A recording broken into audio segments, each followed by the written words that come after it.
Hace unas semanas, en un doctorado de Derecho Internacional, escuchábamos a Roberto Jung, abogado venezolano, consultor en Derecho Procesal, pero con un gran conocimiento en la parte de inteligencia artificial y la necesidad de regular la inteligencia artificial. ¿Qué se ha hecho en el mundo con esto? Muchísimas gracias por la invitación, tanto a esta actividad como la del doctorado. Mira, el tema incluso de la regulación es importante tenerla presente porque ¿quién regula y qué es lo que se regula? Recordemos que hace un par de días, el 11 de diciembre, el 11 de febrero exactamente, el vicepresidente de los Estados Unidos, J.D. Vance, estuvo en Francia en una conferencia sobre inteligencia artificial y se habló fue de la regulación. Entonces, vamos a regular un fenómeno como este bajo los mismos criterios de juridicidad. Entonces vemos que hay varias capas de regulación. Una regulación puede ser los efectos que produce, otra dirigida a quienes lo van a desarrollar y uno bien importante es la seguridad y la soberanía de los estados. Vemos cómo el fenómeno de la inteligencia artificial no solamente es el usuario, hay una capa que es la de, mira, cuáles van a ser estos instrumentos, lo que son los data centers, dónde están ubicados, y eso ha generado bastantes tensiones y fricciones. Ahora mencionaba la reunión de París, que fue una reunión mundial sobre inteligencia artificial, pero en dos ópticas, la de los Estados Unidos, menor Estado, y la europea, mayor control. Que es posible tener varias ópticas filosóficas, políticas en la inteligencia artificial. Sí, en efecto nos cambia cuáles van a ser las capas de, digamos, de intervención frente a los proyectos. Vamos a tener proyectos que a lo mejor van a tener como finalidad el de la aplicación para textos. Entonces, que es el que usamos más o menos casi todos nosotros, o de imágenes. Pero cuando ya empezamos a tener otras aplicaciones mucho más profundas en lo que es a lo mejor la parte de medicina, la parte de privacidad de los datos, la parte de participación ciudadana, la gestión de las nuevas sociedades. Cuando hablamos de ciudades inteligentes, vamos a tener una gran incidencia de la inteligencia artificial. ¿Cómo lo vamos a regular? Con los mismos criterios, digamos, del siglo XIX, del siglo XX, o tenemos que repensar esos criterios. Pero ¿qué diferencia entre una visión liberal como la de Estados Unidos o una de control total como la de China y en el medio la europea? Bueno, es allí donde están esas tensiones. Uno puede estar a favor o en contra del discurso de Vance, o incluso 2 días después cuando estuvo en Múnich, somos más liberales, somos más conservadores, liberales en el sentido cuando uno dice liberal en inglés. Vemos que nos guste o no nos guste, esos son los temas que hay que hablar. Yo abogo más por una intervención mínima, simplemente señalar cuáles van a ser las consecuencias jurídicas digamos, de los actos que se cometan, pero no de una manera tan incisiva que pueda limitar los proyectos. En el desarrollo de cualquier pueblo va a tener que tener inteligencia artificial. ¿Cómo dirigirla? ¿A cuáles áreas fundamentales de la sociedad? Principalmente yo creo que la transparencia de las gestiones, cualquiera que sea. Vamos a ver que en inteligencia artificial va a poder tener la industria privada, cualquiera que sea, automóviles, medicina, desde el punto de vista como la empresa, pero también cómo inciden en la parte, digamos, social. Entonces, esa transparencia y esa gestión no es muy bien recibida por aquellas personas que les gusta manejarse en la parte oscura. Entonces vemos que esas fricciones van a estar. Yo creo que lo más importante va a ser es ponerle el cascabel al gato en el sentido de la gestión pública. ¿Y en el tema de la optimización, en todas las áreas va a ser así? Va a ser así siempre que sea, digamos, transparente. Una de las cosas que más se le critican a la inteligencia artificial puede ser es que es como una caja negra que nadie sabe lo que está ahí atrás. Mientras más se abra, va a ser mucho más aceptada por las personas. Ponemos ejemplos de inteligencia artificial desarrollada en Europa, en Estados Unidos o en China, que tú les haces ciertas preguntas que sean sensibles y te va a decir automáticamente, cambiemos el tema. Entonces, si es abierto y es transparente, por supuesto, va a ser mucho más democratizable. ¿Es posible entonces una confrontación en materia tecnológica China-Estados Unidos? ¿Y cómo queda Rusia y Europa? Bueno, ya existe. Vemos los efectos materiales económicos cuando se lanzó DeepSeek, que automáticamente los precios, los valores en bolsa de las empresas desarrolladoras de los que son los chips bajaron enormemente. Pero, nuevamente, ¿qué incidencia tiene eso en el ciudadano común? Bueno, la privacidad, el acceso, muchas cosas que otras culturas a lo mejor no están muy cómodas con ello. Ahora, un empresario frente a la inteligencia artificial para su empresa o una industria, fundamentalmente es la optimización, el rendimiento y tal vez la detección de fallas o de accidentes. Absolutamente. Todas las áreas del conocimiento, del pensamiento humano, tienen un asidero, tienen una vía en la inteligencia artificial.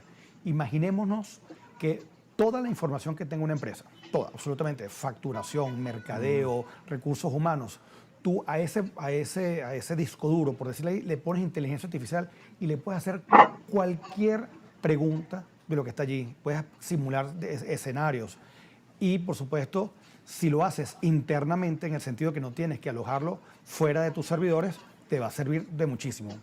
¿Qué referencia hay con algunas dimensiones, por ejemplo, la dimensión filosófica de la inteligencia artificial, la dimensión social de la inteligencia artificial, la dimensión económica y la dimensión tecnológica? Bueno, son capas que se van uniendo y puede que coincidan, como no. Antes de mi intervención estábamos hablando de la realidad, digamos, del pensamiento o de la cultura del cristianismo y vemos cómo incluso hasta los confesionarios estarían con inteligencia artificial. Nos hace cuestionarnos incluso cosas que hace unos años hubiesen sido una herejía, ¿no? Cuestionarse la existencia de un ser superior, cuestionarse la existencia de los valores humanos. Sentarte contigo, pero con una inteligencia artificial que empiezas a cuestionarte cosas que a lo mejor nunca te hubiesen pasado, son cosas que el ser humano o la aprovecha o más bien esto va a servir para cosas fatales. El tema de la inteligencia artificial y el tema ético, sobre todo que tú señalas ahorita, para el bien y para el mal, toda tecnología puede ser utilizada. Ahí es donde la regulación es necesaria, pero también la parte ética, la cultura, la formación. Totalmente, pero ¿cómo normamos y podemos regular la ética? Ojo, estamos hablando temas que históricamente han estado en contradicción. El poder, digamos, de la legislación como producto político de los estados versus la creencia. El problema también es cuando se materializa, se exterioriza de la voluntad de las personas. Entonces, podemos limitar lo que una persona piensa o, por otro lado, los efectos que ni siquiera ese pensamiento, sino esa acción. Entonces, son retos de la filosofía y de la ética. Diferencia entre algoritmos, inteligencia artificial y robótica. Bueno, la robótica pudiéramos decir que es la manifestación exterior. Exterior no solamente material, sino el algoritmo lo que hace es ir evaluando e ir tomando decisiones. Ya la robótica es, digamos, eso ya en la aplicación real. El ejemplo más material que hemos visto es la fabricación de vehículos. Ningún fabricante de vehículos puede ahorita tener previsto tener una línea de producción que no sea robótica. Y en el caso de la inteligencia artificial, si fuese perfeccionándose, ella misma podría superar el pensamiento humano y, en definitiva, ir a una poshumanización. Bueno, es que pudiéramos también hablar de que no es que la supera, sino que el pensamiento humano también va a reaccionar y va a pensar de manera distinta. Un ejercicio bien interesante con las recientes plataformas de inteligencia artificial es que te da cuál es la cadena de pensamiento y razonamiento. Y ella misma te dice, el usuario me está preguntando esto, voy a investigar en tal lugar, puede haber el siguiente resultado adverso, vamos a cotejarlo. Entonces, uno corrige de alguna manera la inteligencia artificial, pero te estás también a ti mismo poniéndote a prueba si esa línea de pensamiento va en la misma línea que uno lo hubiese hecho. ¿Podría ser entonces posible que la inteligencia artificial supere al cerebro humano, incluso en el campo emocional, al corazón? En algunos momentos sí, porque te va a poner ejemplos de situaciones muy similares de cómo fueron superadas y uno las analiza. No es muy distinto a cuando uno hablaba con nuestros abuelos o con las personas mayores que te decían, esto también pasará. En el sentido que situaciones muy similares en la humanidad tienen, digamos, su matriz, tienen sus hechos que se repiten, por supuesto en contextos diferentes, pero te va a ayudar a tomar decisiones. Leía en estos días un viejo discurso de Edgar Morin, tú que vas a París invitado por la Universidad de la Sorbona, y él decía que había dos dimensiones. En todo lo que es la cibernética y la inteligencia artificial hay el tema de lo cuantitativo, pero puede descuidarse lo cualitativo en este proceso. Hay nuevas dimensiones en las cuales se conjugan lo cualitativo con lo cuantitativo. Y ya que mencionas el tema de la inteligencia artificial y una visita que voy a tener próximamente en París, Me inscribí en un taller bien interesante sobre cómo se afecta esa parte emocional del ser humano frente a este fenómeno de la inteligencia artificial. Cuando llegue, vamos a ver qué material podemos ¿Podríamos en el compartir. futuro hablar con los animales entonces?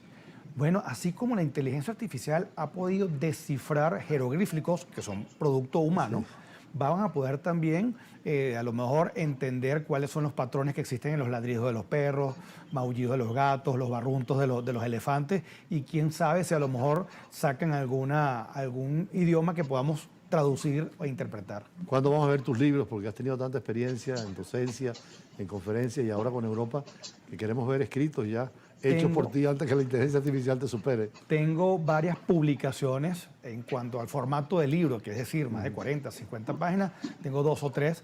Hay varios artículos que estoy tratando de compilarlos, pero ya como la compilación y la publicación, porque uno todavía está enamorado de esa impresión y el papel, hay que hacer algunas, más que correcciones, revisiones, porque ya que va a quedar en un formato de papel, quisiera aprovechar la oportunidad para esas correcciones de comas y acentos que siempre se van. Bueno, este tema es tan abundante que tenemos que invitarte cuando regreses de tu viaje a Francia y a otros países de Europa, creo que vas a España también. Voy y vengo a través de España. ¿Vas a Estaré tener allá. contacto con centros universitarios? Sí, hay una invitación a una universidad de allá que estamos ahorita perfilando cuál va a ser el alcance del Creo que la contenido semana que viene desarrollado. también se está organizando una charla tuya, una conferencia para jóvenes, con los grandes conceptos de la inteligencia artificial. Ya lo vamos a anunciar oportunamente. Gracias a Roberto Jung, abogado, conocimos a su padre en la universidad, un extraordinario también jurista, pero claro, no estaba con estos campos. La ciencia va muy rápido, ¿no? Y los últimos tiempos han sido disruptivos en todo, ¿no?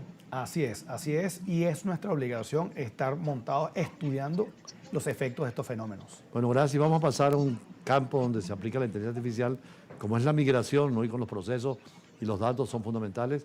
Y es una experta en esta materia que nos va a hablar. Ya regresamos.